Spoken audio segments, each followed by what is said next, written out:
1200 kinders is hier agter hierdie hek en God ken elkeen se naam. Vandag het ons die voorreg om hier by Nantes Primary School in Eerste Rus te staan, want Mitchell gaan die kinders kom toespreek, kom bedien met iets wat reg uit die hart van Abba Vader kom. Ek gaan vandag met die kinders deel dat hulle belangrik is in Jesus se oë. Dat God geweet het van elkeen voordat hulle nog gebore is. God het elkeen van hierdie kinders se naam geken voor hulle ma of pa hulle ooit gesien het. Jy sien, baie van hierdie kinders voel alleen. Hulle voel niemand sien hulle raak nie. Hulle voel hulle is nie belangrik nie. Maar Abba, Vader sien hulle. Elke een. Ja, Abba Vader sê in Psalm 32 vers 8, my oë is op jou.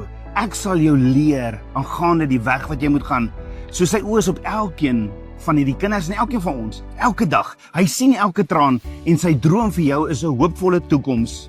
Abba Vader het jou nie geskep vir oorlewing nie. Hy het jou geskep vir oorwinning. Jy is nie wat mense sê jy is nie. Jy is wat die lewende God sê jy is. En hy sê jy is syne. Jy is geliefd. Jy is geskep vir grootsheid. En nou vir elke ouer en elke persoon in hierdie gemeenskap, so baie keer wonder ons, kan ek werklik 'n verskil maak?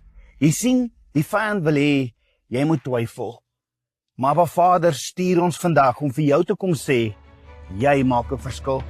Daarom lig jou kop, kind van God. Jou beste dag lê nog voor jou. Saam kan ons hier by Nantes en in Eerste Rus 'n verskil maak met God wat ons die krag gee vir Jesus en sy koninkryk. So ons wil sommer net saam bid vandag. Vader, gebruik elkeen van ons kragtig as instrumente in hierdie omgewing. Ons bid vir elke kind in hierdie skool, vir elke onderwyser, vir elke ouer.